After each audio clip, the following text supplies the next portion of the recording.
Bonjour à tous les auditeurs, auditrices de vipradioonline.fr. Vous écoutez notre podcast Radio Sport à propos de voile avec l'Arkea Ultime Challenge Brest. Course de voile autour du monde en multicoque géant ultime. On fait donc un point concernant ces derniers jours de course et on démarre avec la journée de mardi 23 janvier. Notre dernier podcast daté du 22 janvier.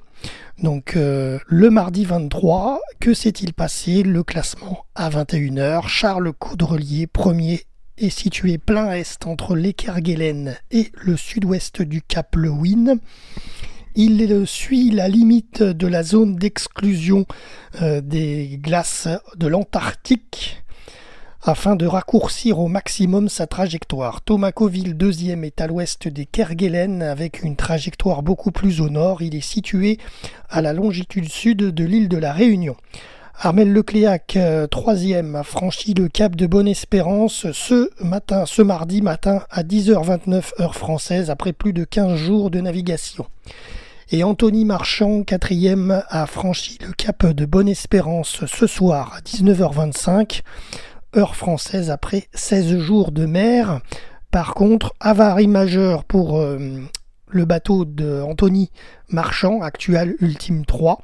Son équipe a annoncé aujourd'hui qu'Anthony a été victime d'une collision à vitesse élevée alors qu'il progresse dans les 40e rugissants.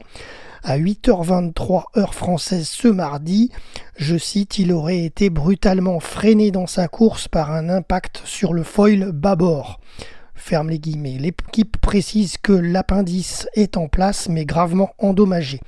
Anthony va toutefois bien. Le bateau est sécurisé et le team actuel précise qu'il a décidé de continuer la course sans envisager d'escale technique pour l'instant. Rappelons qu'il vient juste de passer le cap de Bonne-Espérance, donc il se dirige en direction des Kerguelen. Voilà, à suivre. Pour terminer aujourd'hui, donc mardi, Éric Perron, 6e, descend l'Atlantique Sud, plein gaz, et se situe au nord-ouest de l'île de Tristan de Cunha, qu'il devrait dépasser d'ici 24 heures.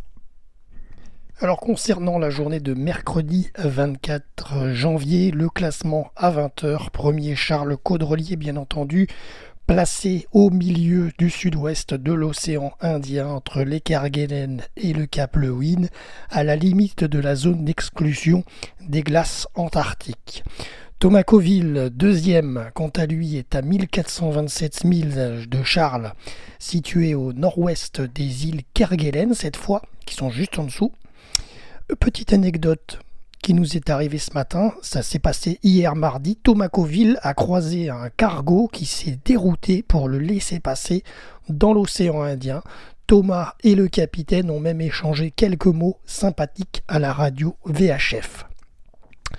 Armel Lecléac, troisième au nord, situé au nord de l'île du Prince-Édouard. Anthony Marchand, alors ça c'est l'info du jour. Anthony Marchand, il est quatrième, mais il ne devait pas s'arrêter et continuer son parcours malgré son avarie majeure. Et finalement, il a été décidé ce matin avec son équipe actuelle de rallier le port le plus proche, c'est-à-dire Cape Town, en Afrique du Sud, dont il est éloigné de 400 milles. Et il devrait atteindre donc le port de Cape Town dans la journée de vendredi seulement. Nous sommes mercredi, d'ici 48 heures.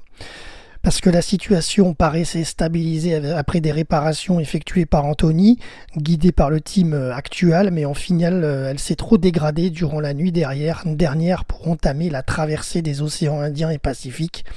Et donc la solution est de retirer ce foil qui est abîmé, et seul en mer avec du vent et de la houle, c'est une mission impossible. Le team actuel s'organise donc afin de partir retrouver Anthony Marchand à Cape Town d'ici vendredi donc, et d'effectuer toutes les réparations nécessaires dans le temps imparti de 24 heures, la durée d'escale minimum imposée par le règlement de course. Anthony évolue actuellement à petite vitesse et s'apprête à traverser une dorsale, transition entre deux systèmes météo avant de rallier le port donc sud-africain d'ici, comme je vous dis, à peu près 48 heures. Quant à Tom Laperche, lui aussi, il est à Cape Town depuis maintenant lundi, toujours en réparation. Son trimaran SVR Lazartigue, pas d'infos à ce jour. Et Éric Perron, 6e, a laissé dans le rétroviseur les îles Tristan de Cunha et celles de Goog Island. Jeudi 25 janvier, le classement à 23h. Charles Caudrelier, premier, a franchi le deuxième des 4 caps prévus. À 19h14, heure française, il a passé la longitude du cap Lewin après 18 jours, 5h44 de course et se situe désormais au sud de l'Australie à bord de son maxi trimaran Gitana Edmond de Rothschild. Et Charles améliore le chrono de François Gabard de 2017 de 1 jour, 8h25, bien que la ligne de départ n'était pas totalement la même à Brest. Mais bon, à suivre. Thomas Coville, 2e, a dépassé aujourd'hui les îles Kerguelen par le nord et se situe donc à l'est des îles, à 1675 miles de retard sur Charles Caudrelier. Thomas Coville est heureux, il a enfin pu réparer son système de descente de foil tribord. Mais son bateau n'est pas 100% quand même.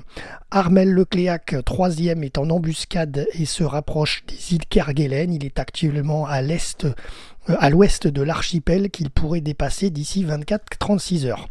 Anthony Marchand, 4e, se rapproche de Cap Town et devrait arriver demain matin, puisqu'il a un peu de retard par rapport aux conditions météo. Elle devra arriver donc demain matin dans le port de Cap Town pour démarrer les réparations de son ultime actual avec son équipe. Tom Laperche, 5e, a diffusé un communiqué de presse ce jeudi. Arrivé depuis lundi à Cap Town, les choses sont compliquées. Le bateau est toujours amarré. Il n'est pas sorti de l'eau avec la grue.